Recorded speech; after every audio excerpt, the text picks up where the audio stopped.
Good morning, Las Vegas, and welcome to A Healthier Tomorrow. I'm Will Rucker. And I'm Ciara Owens. And we are so excited you have joined us for this week's program. Yes, it is the start of the year. It is January. Can you imagine or realize that we're already on the 22nd? It doesn't feel like we should be. It doesn't. It feel like it's going by so fast, but I'm so blessed because when it comes down to it, January is always a restart for me. I can set some intentions. Oh, for sure. Some New Year's resolutions, even though we can start any day. It doesn't take it going from December 31st to January 1st but to do that. But it means something. But it does the calendar mean changes. Something. What's some intentions that you set? You know, this year, one of the intentions is to be present. And I always try to be present. And I really mean it this time.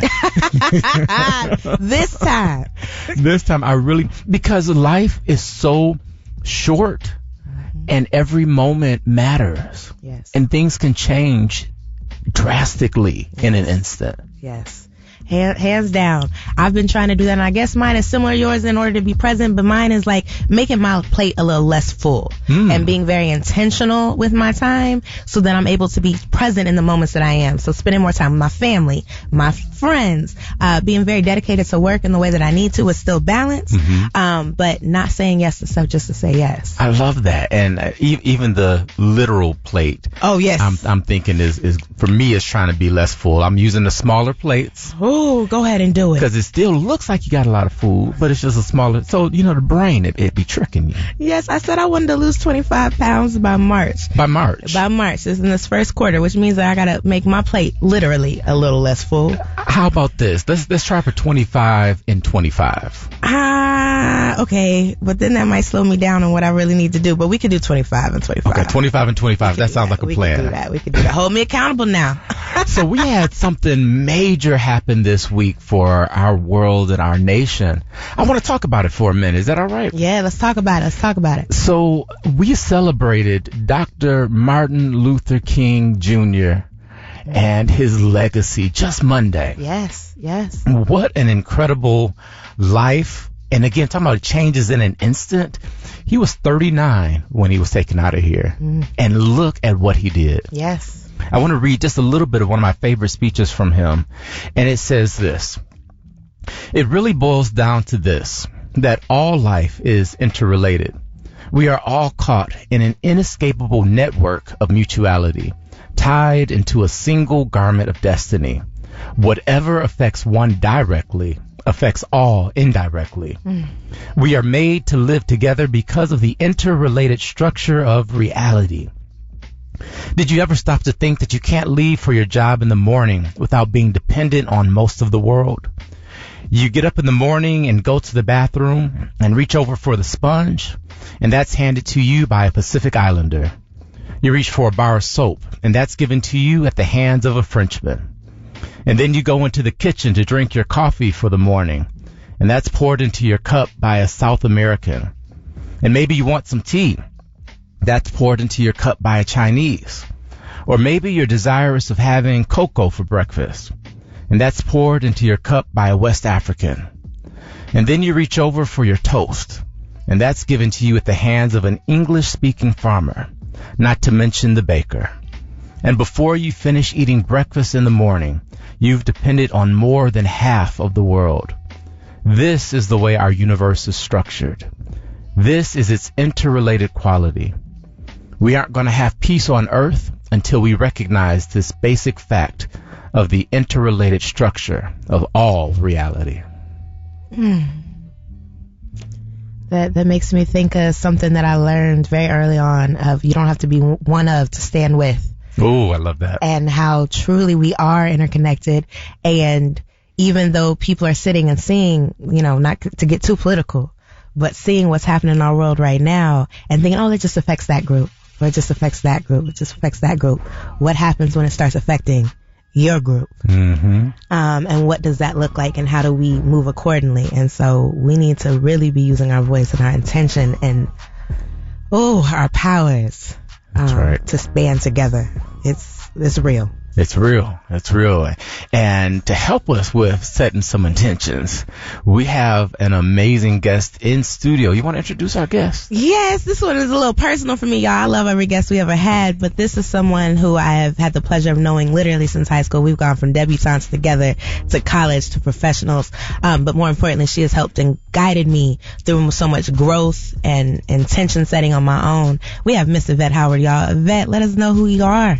Hello and hello. Thank you for having me. I'm Yvette Howard, and I'm a licensed clinical social worker in the state of Nevada, Texas, and now Illinois. All right. I see clients who are struggling with medical depression, chronic illnesses, any medical issues.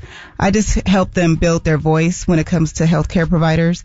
A lot of times clients struggle with speaking their voice when it comes to healthcare providers. They feel like they're not being heard, or they just feel like they're not being trusted. They feel like the doctors don't trust what they say when they come to them and when they have the certain pain or have certain issues going on.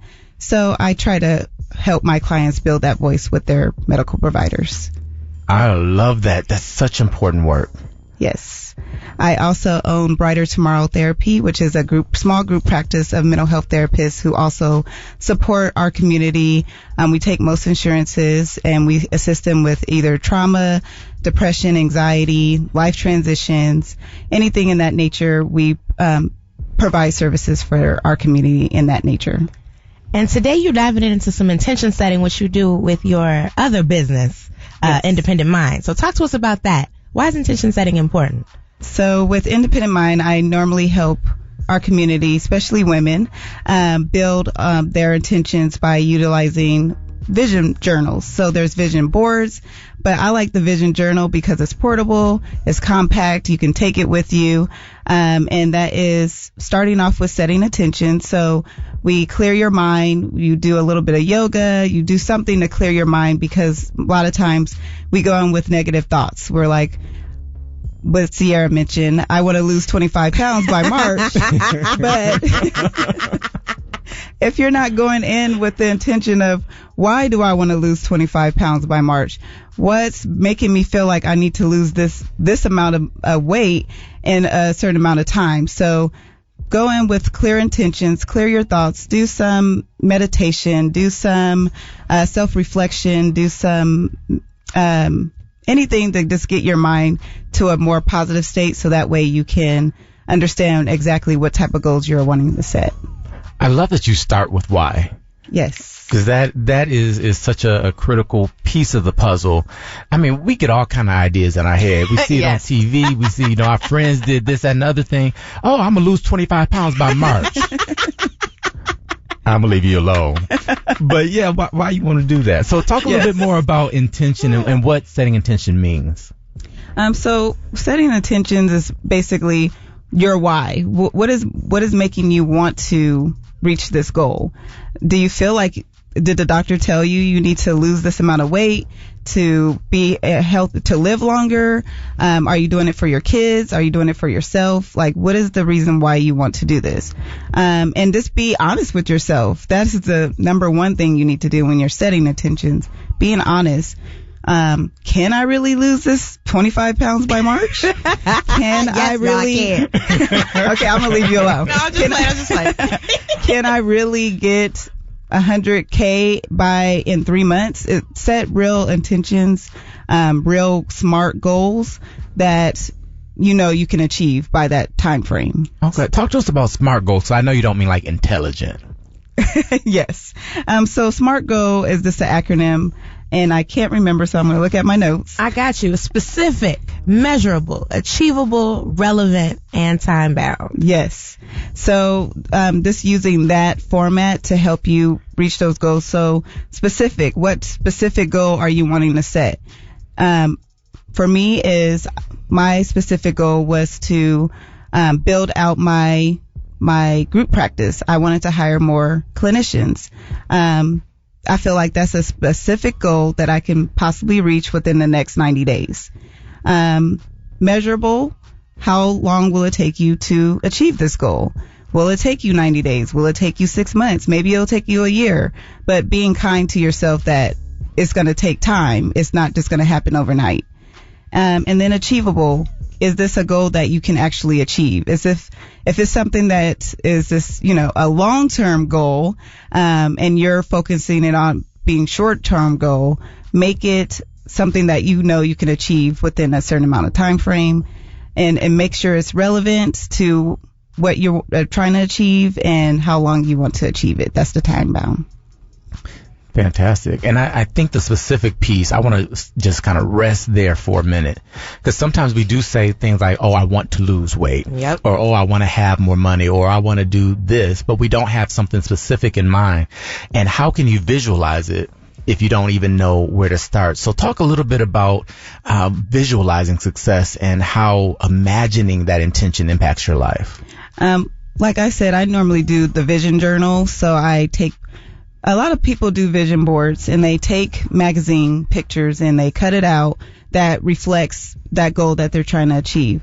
With me, I want to visualize myself in that vision. So I utilize the vision journal. I take some pictures of maybe I achieved that goal once before, and now I want to do it again, but better. So I'm putting myself, I take up pictures of myself, put it on a vision journal, and just visualize myself back in that moment, or in that moment that I want to see myself in. So just believing in, what you want to achieve is always a good way to visualize. So imagining what it's going to feel like to have 100K in a year, or imagining what it's going to feel like to lose the 25 pounds. Will you feel like you can do more? Have more energy? Just imagining those things can also help you set those intentions. What I love about Vision Board, and I actually just did one with Squad Beauty Professional, shout out to Stephanie Gunner and her team over there, as well as doing a vision journal with you. The difference between the two is with a vision board, as you said, like it's kind of like a little more generic of like what I would hope for myself, or how I want to feel, or what I want to think. But when we sit there and do a intention journal or a vision journal, not only do I get to put myself more in it, or actual like pictures of me or what I'm looking for, what I'm striving for, but I clearly write my goal. And then I love how like that progress check that you do once a quarter, which I think is separate from a vision board, where yes, you can, kind of have the progress check if you be very intentional about it. But with a vision journal, it encourages you to sit back down and reflect. Yes. And that's what I also like about the vision journal, because I made a vision board as well 2 years ago. And that was my very first one. But when I looked at the journal, I'm like, okay, where do I even start? There's just so much pictures and words. Where do I start with this? And so with the vision journal, it makes it make you have to only focus on a few goals. So with me, I like to set 2 intention goals per quarter, something that I can do and focus on, within that time frame. So right now for me is making sure my business is good and making sure my finances is good the start of the year. So by March, I can look back at my vision journal. I'm journaling throughout the week about my progress or about the challenges that I'm having. And by March, if I see, oh wow, I was able to achieve that goal, I'm going to move on to the next goal and then focus on those goals within the next 90 days as well. So I start out small, something that I can achieve within the 90 days and not just focus on the big, broad, all the goals that I'm trying to focus on. Now, what happens if you don't do it in the 90 days? I'm gentle with myself. I just go back, and if I accomplish one of the 2 goals, and then I'm just going to refocus back on that goal and add on another goal. Or if it's still too much for me, I just focus on that goal until I can achieve it. I love that you said be gentle with yourself. That's so important. We know how to be gentle with a baby. Yes. Right? With other people. With other people sometimes, too. You're absolutely right. But we got to be gentle with ourselves, kind to ourselves, compassionate to ourselves. We know it's very important. Yes. I'm always telling my clients, treat yourself as if you were to treat your friend. You're not going to go tell your friend, you do this and do that, or most of the time you shouldn't. But I'm sorry to my friends. Yes, sometimes you're going to be more gentle to someone outside of you than you are within you. And so it's very important to just treat yourself how you would if you were to, have friends that you treat good with. Yeah, so celebrate the progress, y'all. Even if you don't sit there and make it, celebrate what you do, as well as be flexible and give that grace to yourself as you sit there and achieve another. What do you feel is one of the most key components to these intentions or resolutions that many of us make in January and we revisit throughout the year? I would say the most important, disachieving. I feel like disachieving the goal, being able to tell other people that you've been able to achieve that goal, just being that mentor, that role model. Like I was able to do it, you can do it too. Working together, building connection, or getting the support from your friends or your family, building that connection with each other, checking in, accountability. I forgot about that word. Accountability is so important because even though we are one person, we still need that village. We still need that connection with people. So making sure that you have accountability, making sure that you reach in. If you're struggling, hey friend, I'm struggling over here with this goal. Can you help me out? Can you give me something or some information or some positive thoughts or something to help me get through this? So building support systems is very important to have that accountability. That's what's key for me. I'll create the goal and I will see it and I will have it. And just like with this 25 pounds or, 25 and 25 as well, sit there and switch it up for me. As we do that, like those, exactly, having that community and those people to not only just like hold me accountable, because accountability is important, but also encourage and support and guide, and remind me with care, about, hey, see, are you sure you need to add that extra slice of pizza to your plate? Because I love pizza. I also have a coach. I have a coach that I talk to every week, especially for business, because there's days where I'm just like, forget this business, I quit. And so having my business coach is very helpful because I can just let her know what I'm struggling with, what I'm having issues with, and even like just feeling overwhelmed with. And she just gives me those good words that I just need to hear. And I'm like, okay, I'm back on it. Back to action. I'm so glad you mentioned a coach, because I think that everyone needs a coach. Mm-hmm. And I'm going to take a long road to get to a short story. In this world, people have different purposes, right? Yes. And sometimes we rely, like if you're married, you look at your spouse to be your cheerleader, to be your support system, to be your lover and your friend and all the things. But it's one person. I mean, they can do what they can do, but they can't do everything. Right. So you have to have different people to fulfill different pieces. And it's okay that not everybody can be everything to and for you. Yes. So having a coach allows you really a couple different things. It gives you a place to be a sounding board. But the way, at least in my coaching practice, the way I do it is I treat you, my client, as the expert, because you know you better than anybody else. Yes. So I ask you the questions that you might not think to ask. And that brings out that wisdom and allows you to keep going. And you figure out, man, I got this. Yes. I can do this. So that accountability, I appreciate you bringing in the village. I appreciate you bringing in the coach, because all of that matters. Yes.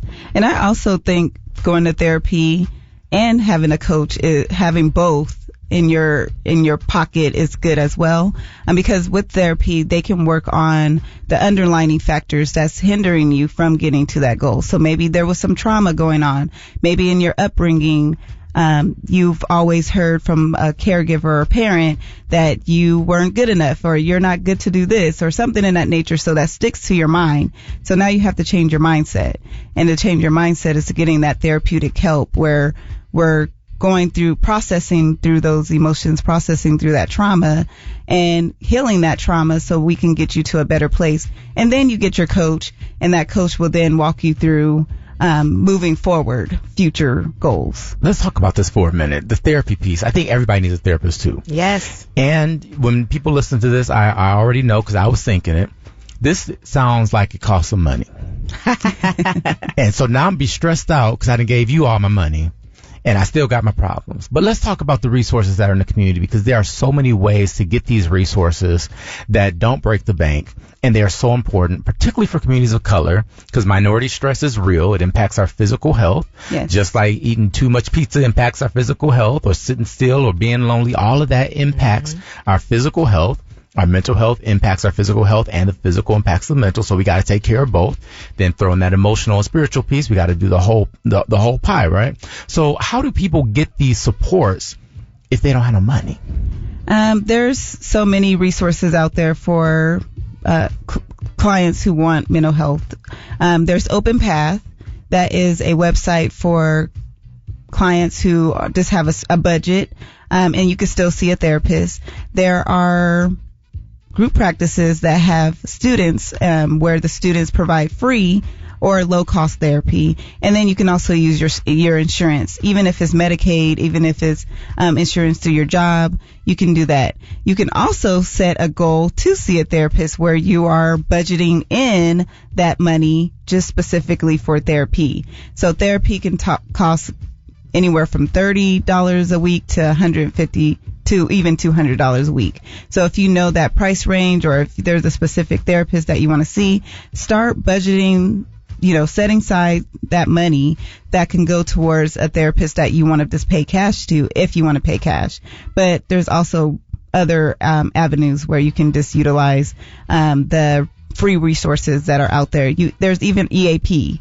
EAP is Employee Assistance Programs that most of your jobs provide, and so they provide you with 3 to 10 sessions. You can use that, and sometimes your job also provides you with a health savings account card where you can use that for your therapeutic services. So there's no excuses. That part, the way people budget, and I think I saw the most growth within myself when I was doing therapy and executive coaching at the same time, because it played off both ways. And as you sat there and said, I budgeted for it just like I budgeted for my food and my car and my insurance. And them nails. And them nails. Exactly. Hey. And so it really just depends on how we want to invest in ourselves, because I think that's the best way to sit there and put it. And as she has highlighted and Will has highlighted, and we've said countless times on the show, there are free opportunities out in the community. We just got to take them for the taking. 100%. And if you don't know where to start, ask somebody. Yes. Because we know, people know. I hit her up all the time. Like, what do you know about this, and this? And if she doesn't know, she reaches out to one of the many networks and communities in order to find it. Now, let's talk about Black people. Can we do that for a second? Of course. Why we need therapy? Why do we need therapy? And why is it? And I want to be real for a minute. We look at it like it's something we doing it because there's something wrong with us, right? Or we think that's for the other people. But why do Black people need therapy? Your mom, your grandma, your cousin, yes, they are very good support, but they are not the professional. So most of the time, your family member, they don't even know how to handle those difficult conversations, or can't even communicate difficult conversations.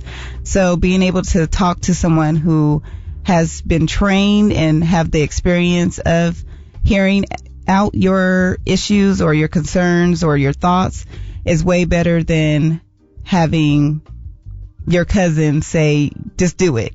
And they don't really understand the underlying factors. And then therapists just hold space for you.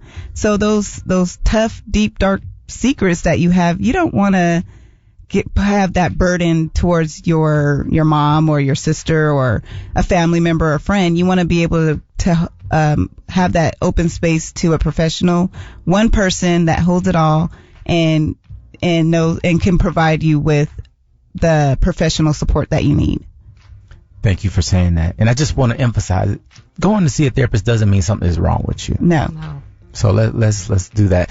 Last question for you. I want to talk about building a community. How do you build a group of folks around you that inspire you, that lift you up? How do you do that? Oh, perfect. Because I just told my client this today. Find places that you relate with. So if you enjoy brunch. If you enjoy going to brunch, find a brunch group. There's plenty of brunch groups out there. You can go to meetup.com and you can search anything that you relate to. If you like going hiking, find a hiking group. If you're a business person like me, I try to connect with other business and like-minded business women in general, so that way I can get more resources, referrals, anything in that nature. So start by building a network of people that you can align with, and you can even go into your own network that you have right now, your friends, your family, building that community, the people that you trust. Love it. And Ciara, we got about 60 seconds left. What you want to end us with? I just want to tell you about a quick event when we sit there and talk about it. It's coming up soon, January 30th, Because We Matter, the Tobacco-Free Living Summit that we talked about during our last session. It'll be from 9 to 2:30 p.m. You can check it out at becausewematter.lv.org.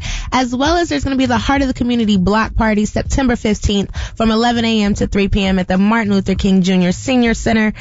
Join us. You can find out more information at gethealthyclarkcounty.org/block-party. To learn more. And as always, remember, education goes along with wellness. So check out snbei.org for the ABC to PhD program to understand how you can support your students in increasing their reading levels that'll occur on the Saturday, once again, for free. So there's plenty of things going on. Tap into the community. Awesome. Well, thank you to our fantastic guests. We got to have you back again. Ciara, always a pleasure playing with you. Always, Will. Always. Set them intentions. Hold me accountable for my 25. I sure will. I want to end kind of how we started with another quote from Dr. King. And he said that even though we face the difficulties of today and tomorrow, I still have a dream. It is a dream deeply rooted in the American dream. I have a dream that one day this nation will rise up and live out the true meaning of its creed. We hold these truths to be self-evident, that all men are created equal. Friends, I share that dream with Dr. King. Let's keep that dream alive. And as I always remind you, you are not just a drop in the ocean. You are the entire ocean in a drop. And what you do matters. So live compassionately and keep dreaming. We'll see you next time. Bye, y'all. Bye.